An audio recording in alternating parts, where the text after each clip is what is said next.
What is up, guys, and welcome back to the Monday Morning PlayStation Podcast. This is Dylan Lepore, and I am at college now. I am in my dorms, not the freshman dorms, luckily. I got a three-story building, air conditioning, and everybody's roommates pretty nice. Everybody's pretty awesome. I got very lucky with where I'm staying at, and haven't been to any of my classes yet, and I'll do that tomorrow. So that is going to be pretty fun. But I'm glad I'm still being able to still do this podcast. And I don't have any classes on weekends, but I know I'll be pretty busy when tests and exams come around. But I got a new mic I'm trying out because of the mic on my headphones, what I used to use. When I plugged into this new computer, it would cause some static on the computer, which really sucked. And so now I'm using this the Turtle Beach mic, streaming mic. My dad got me for a graduation gift, which is awesome. And it sounds good. I think it sounds good. I hope it sounds good. Because I don't think you guys want to hear, like, it sounds like a garbage bag in the background, but very silently. But if I put music over it, you guys won't really hear it unless you're noticing. But the college experience has been good. Everybody's been commenting on the dorm. The dorm looks super nice. If you guys seen my Facebook page or follow me on Twitter or Instagram, you guys might have seen my dorm. But everything is awesome, and everything's doing great. And it just being here gives me more solitude in a good way, where I can get work done and I can make more videos and I can write more articles and I can learn new things that I wouldn't learn anywhere else. And this is going to be a great experience, and I can't wait to do it. Yeah, everything's just been awesome, and that is pretty much it. It's just awesome, and I hope you guys can join me through this podcast or video MP3, MP4, what have you, and we can talk and discuss all the happenings in PlayStation and my life, because that's what I try to do with this podcast. It's not all about PlayStation, no. It's PlayStation podcast, but you can't just. It's hard to talk about one thing for too long. So that's why this podcast is an hour long, because all the news and my life, and I like just talking to you guys and discussing events that are happening. That might be funny, that might not be funny, but who knows? We're trying to keep it light and entertainment on the Monday Morning PlayStation podcast. But in case you guys didn't know, I'm Dylan Lepore, and this is the Monday Morning PlayStation Podcast. Each and every week on Monday at 6 a.m. Eastern Time, a new podcast released on YouTube and other podcasting services. Find the MP4 on YouTube at youtube.com/c/Dylan Lepore, and find the MP3 on SoundCloud at soundcloud.com/Dylan_Lepore. Also, we're on iTunes as well.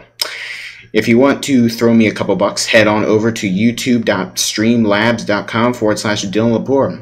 It helps me keep this channel running and helps me pay for my SoundCloud subscription, which is necessary to keep this podcast running. So thanks for everybody that is doing that. And continue to do that if you really want to help me. It does help me out a lot because, again, YouTube ads only give me... I'm only getting like spare change right now, but it does add up eventually. Just like interest on a bank. You get like, here's a penny a year, you know? But luckily I didn't know that. Be quiet, bird. That was Twitter. But let's get into the news, because that is what some of you guys are here for. And some of you guys just like hearing my voice. So, 5 ways Destiny 2 is reinventing Patrol.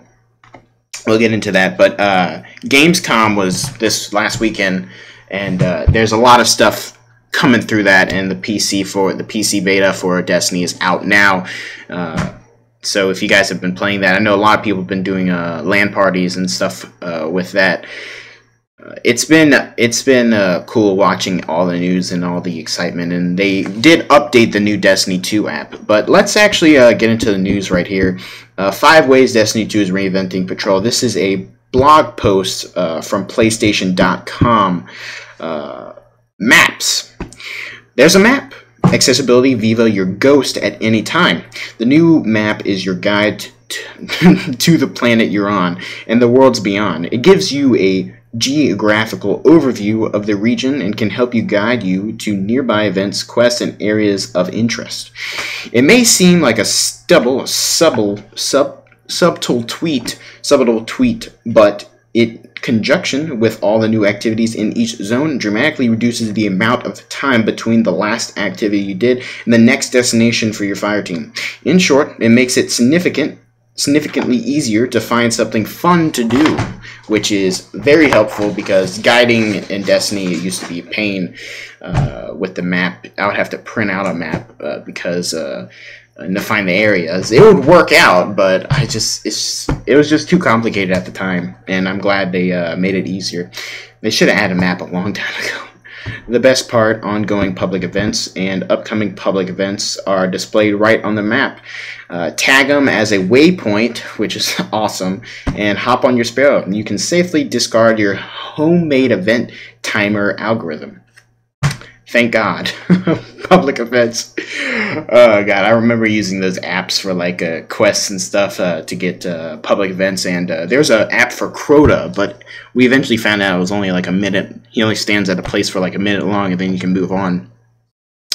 Adventures. Adventures are totally new to Destiny 2 and represent some of the benefit content in the European Dead Zone. The Bungie story team described them thusly: if the campaign is a novel, adventures are short stories. Based on the handful that I played, though, that rings true. That rings true.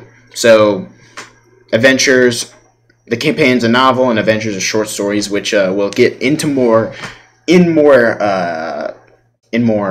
into the depths of the side characters and other events, because they tried doing that with quests and like those cool missions they did, especially the mission of the Vault of Glass that came out for the Sleeper Simulant, I think, and that was a sick mission where you had to collect the 3 ghosts in that area, I believe. Talking about Praedoth. That was awesome. Adventures are essentially side missions that you can pick up while exploring the world. They contain scripted elements, familiar characters, voiceovers, and story elements that feel comparable to some of the main campaign missions in the first Destiny, but generally don't reach the bombastic levels of Destiny 2's campaign. Based on the first mission we played in the beta. Instead of focusing on Destiny 2's main story arc, they tell smaller stories that reveal more about the world you're on and the characters you've met. Speaking of which, Devon K, Warden of the EDZ. Take it as you will. Devon K is the main NPC of the European Dead Zone, and he serves as the main guide for many of the adventures you'll embark upon there.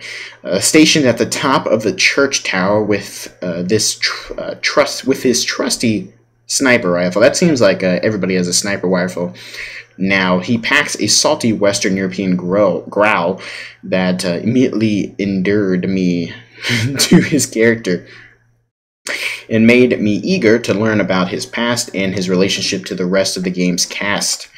He also acts as somewhat of a faction boss for the EDZ, collecting EDZ tokens as well as various resources stashed throughout the world in exchange for his faction's reputation points. Collect enough and he'll eventually hand over his own special blend of legendary engrams containing custom weapons and gear that feel right in line with his personal aesthetic of post-apocalyptic leisure.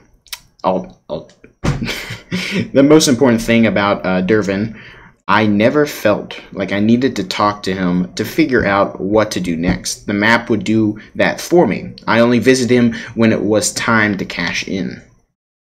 like the Cryptarch, and they're making everything more seamless now, which is very nice. The lost sectors and regional chests.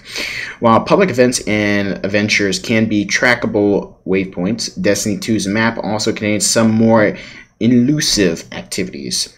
Lost sectors and regional chests indicated by small, non-tractable, and oftentimes emblematic icons. Lost sectors and regional chests encourage players to poke around and explore corners they might not have otherwise. Regional chests are what they sound like, specially identified crates that are hidden out of sight, usually containing EDZ tokens and various loot, and that often required the player to platform and traverse environments most would miss.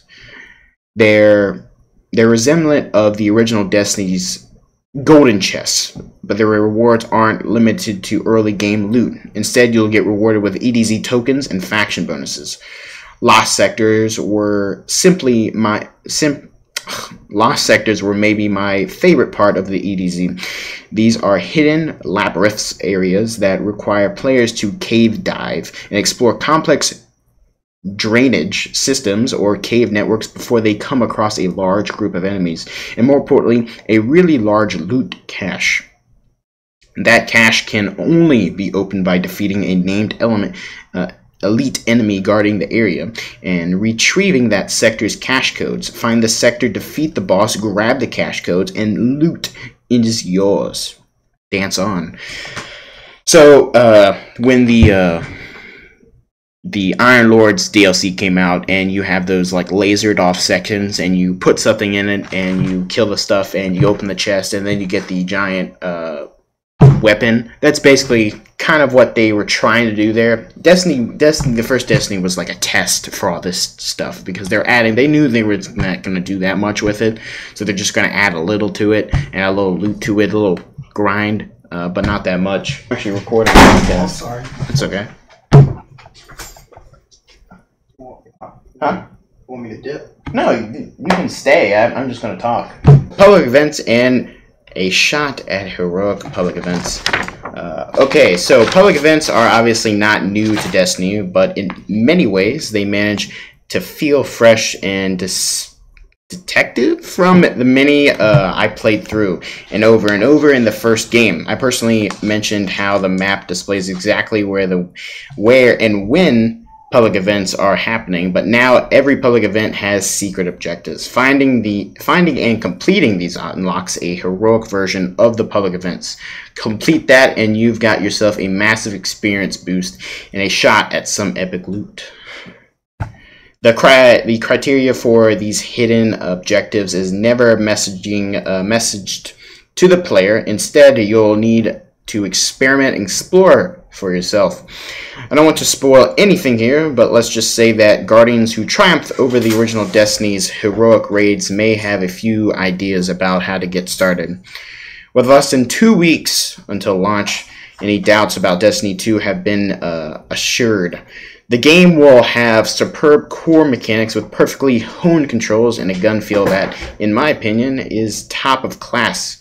But now that the world feels alive in many ways, the first game only aspires to. If the European Dead Zone is indicative of the rest of the game's zones, Destiny 2 is going to have a whole lot more to do, and I can't wait to dive in. If you have any questions about the time in the Dead Zone, leave a comment at the PlayStation's blog. This is an article from PlayStation's blog's post, so talk to them there because they had the most experience. Next up, we got a COG Connected. The original Xbox One has been discontinued and is no longer available in the Microsoft Store, which is kind of insane that they're finally getting rid of the giant light. They're finally getting rid of the Xbox One's original. You can't get the package anymore.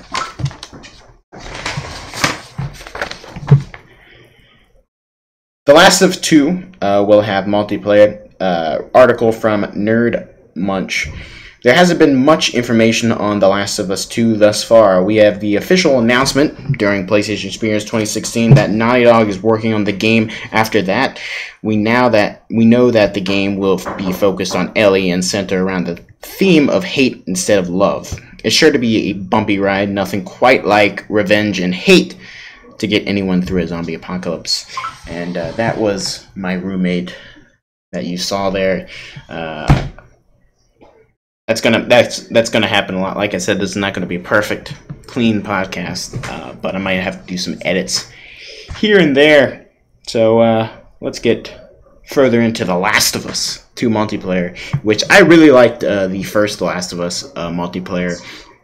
You have to be super stealthy, and it was more strategic and slow-paced, which I actually really liked that and how different it was. So keep it up, Naughty Dog. Always changing, always doing their own spin on multiplayer, which is really cool. As of today, however, we have one more detail to add. Now, this is not at all confirmed or officially announced, but the implements are too obvious to ignore. The co-lead designer of The Last of Us 2, Anthony Newman, has tweeted a post listing all of the currently available positions at Naughty Dog. A lot of these positions are to do with designers for multiplayer systems and layout. No game, including The Last of Us 2, is mentioned within the job descriptions. All they do say is the folks lucky enough to be hired will be working on the next multiplayer game for Naughty Dog. The real hint towards The Last of Us 2 is the background photo that Newman chose, which is of Ellie herself sitting on a bed with a guitar in her lap. This is an image that comes from the game's announcement trailer again, a very strong implication that this could be the game these positions are referring to. That said, the original The Last of Us did have multiplayer too. They say it wasn't the highlight of the game, of course it wasn't the highlight of the game, but it was decent enough with death, match, and capture the flag modes. Perhaps the second time around we'll see Naughty Dog improving on the gameplay there and trying their hand at something more intense. Even though I disagree with that statement, I think the game was I think that multiplayer was super intense, and I got my pulse pacing pretty fast at times because how stealthy you have to be, and anytime you can get shivved in the back. All things considered, it's more than likely The Last of Us 2 will have multiplayer as well, even without these jobs listings. The Last of Us 2 is in development and exclusive for PS4 and does not yet have a release date or window yet. The story is still ongoing. Now, PlayStation, this is a post from the PlayStation blog. There's a flash sale, deals under $10, coming out tomorrow on the PlayStation Store. Well, actually, not tomorrow. Tuesday, technically. Yeah, tomorrow, basically. On the PlayStation Store. Save on more than 200 titles, including Darksiders 2, Definitive Edition, Resident Evil 4, and Overcooked Gourmet Edition. When those thumbs need a break, we've got 150 plus movies to choose from as well. Scoop up Kung, Skull Island, First Fight, Creed, and more, all for under $10. Well, all except the Rocky Heavyweight Collection. That's $14, but 6 classics for that price. Had to throw it there. Check out the full lineup on the PlayStation.blog. Then head on over to the PlayStation Store through this weekend. Their deals are under $10 flash sale and ends Monday, August 28th. So I was wrong. So you got August 28th, 8 a.m. PST. So as soon as you hear this, go out and do that. It's a little bit late. Next up, we got an article from GameSpot. Microsoft confirms it's talking to Sony about cross-play. Will there ever be cross-play supported between Xbox One and PlayStation 4? If it never happens, it won't be for lack of trying, it seems. Microsoft's marketing manager Aaron Greenberg recently told Games Reactor that Microsoft is absolutely in talks with Sony about potential crossplay support, but Sony apparently won't allow it. We're talking to Sony about crossplay, he said.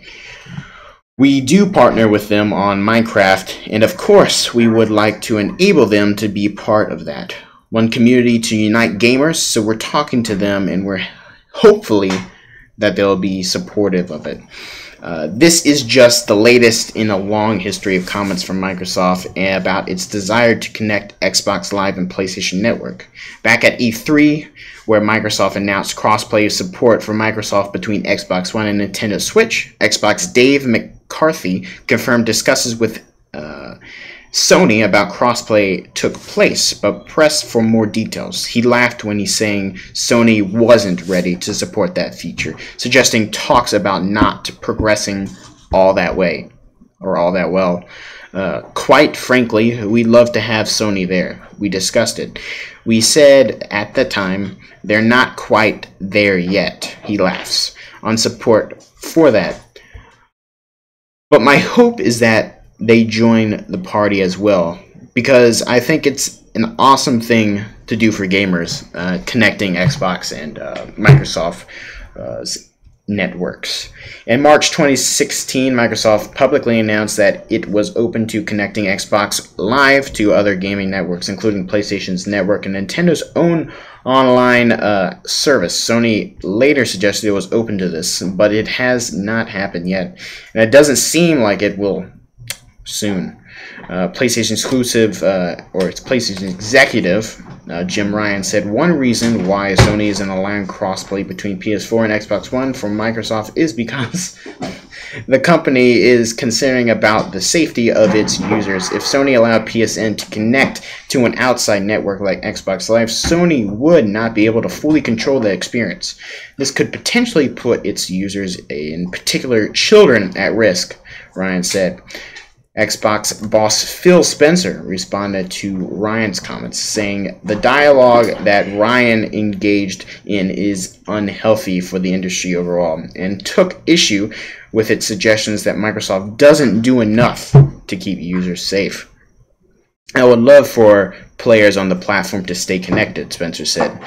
The fact that somebody would make an accusation that someone or somehow we're not keeping Minecraft players safe, I found not only from a Microsoft perspective, but an industry perspective.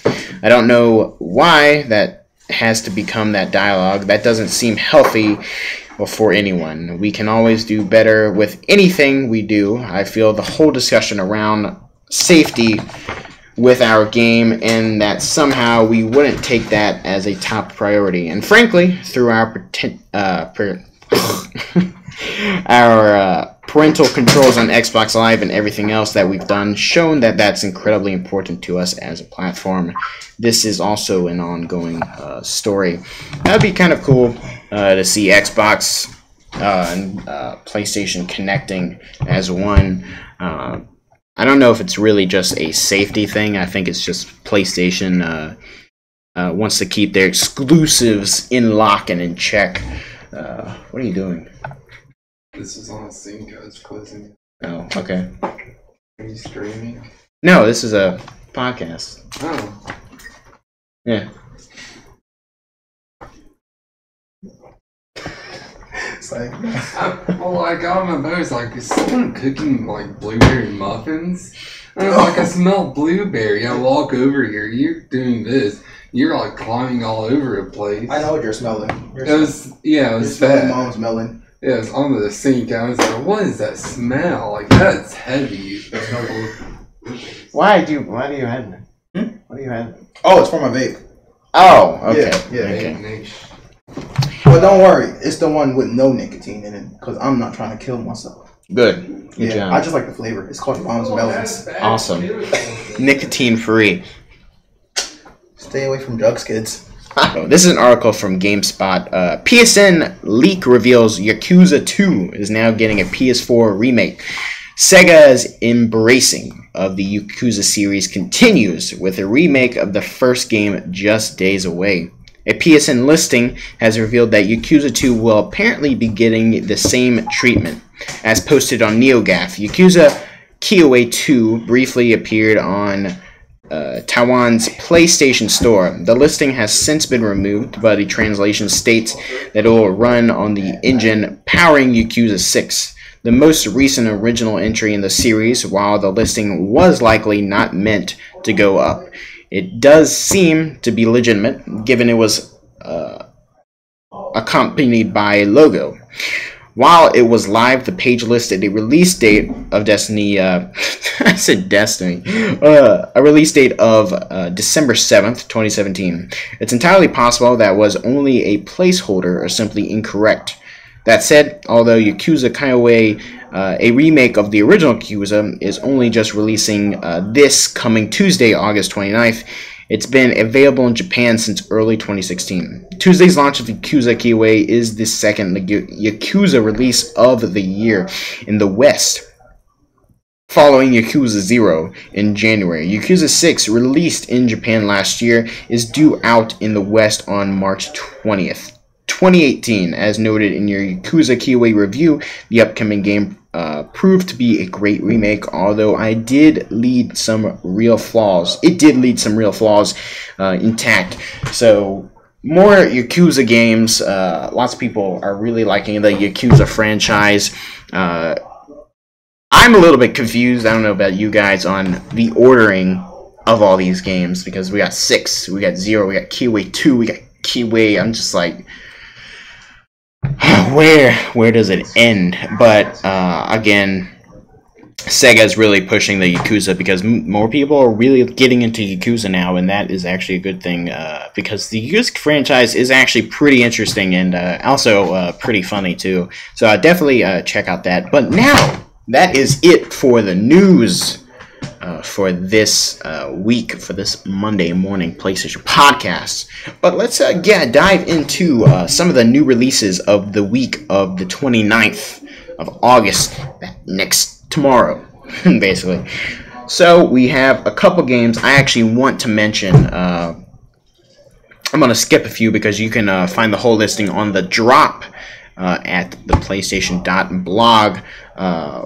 One of the first games is Absolver on PS4 Digital. Absolver is an online multiplayer combat experience where the players are placed behind the mask of a prospect. Prospects will wander forsaken lands and encountering others to learn new combat skills, acquire weapons and armor, and engage in solo duels and intense 3-on-3 battles, which is kind of cool. It's a game you have to sorry for the noise. It's a game you have to look and play first. I'm very interested in it. I don't know about you guys, but I'll definitely give that a watch. And then Everybody's Golf, PS4 digital retail. Everybody's Golf is a new game for PS4. Anybody can play golf with basically only 3 button clicks. Now you can experience golf, the variety of characters, customizations, fishing, and karting across the courses. So that's one, Everybody's Golf. Everybody's been talking about Everybody's Golf, so I'll definitely also check that out. Next game is The Last Day of June, PS4 digital, out August 31st, actually. Joined Carl in June. So, The Last Day of June, double meaning, I guess, on what begins as a magical outing of their favorite spot, and try to unlock the sequences of events that could save the day in June's life. In this cinematic experience that will compel you to ask yourself, what would I do to save the one I love? I don't know. Next up, Life is Strange Before the Storm Episode 1 is coming out. PS4 digital, out August 31st. If you guys don't know what Life is Strange is, I don't know. What do you do? What are you doing?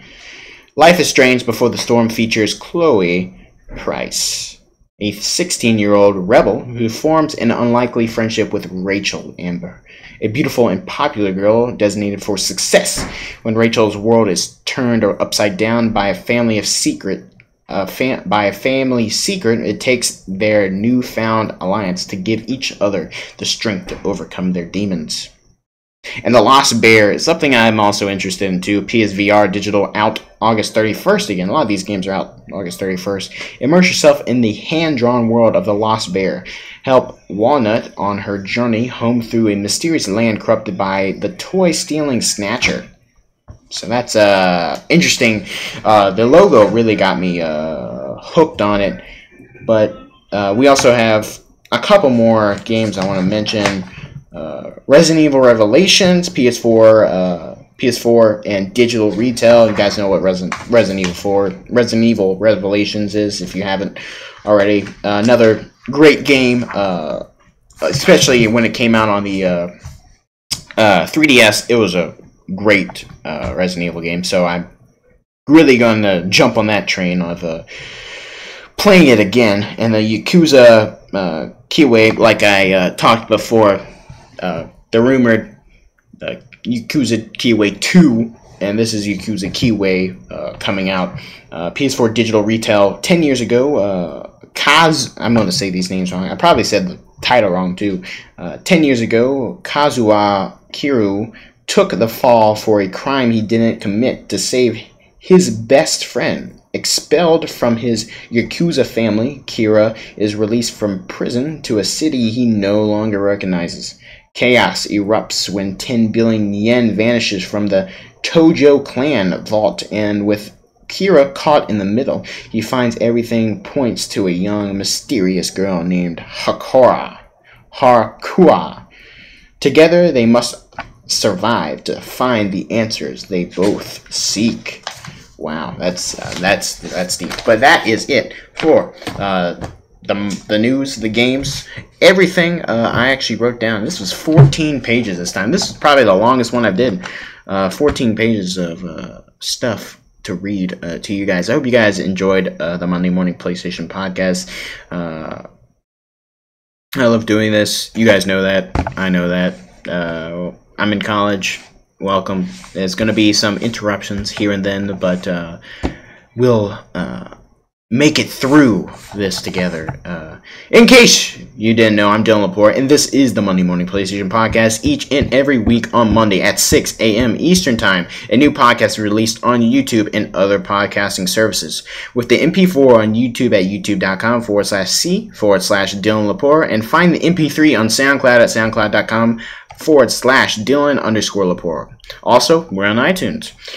If you want to throw me a couple bucks, head on over to youtube.streamlabs.com/Dylan Lepore. It helps me keep this channel running and helps me pay for my SoundCloud subscription, which is necessary to keep this podcast running. So thanks for everyone that is donating. It really helps. Again, I need to keep this YouTube money all together so I can put more into SoundCloud and purchasing items to improve my YouTube experience and your guys' viewing and reading and watching. So thank you guys for everything that you guys do, and this is Dylan Lepore signing off. Bye.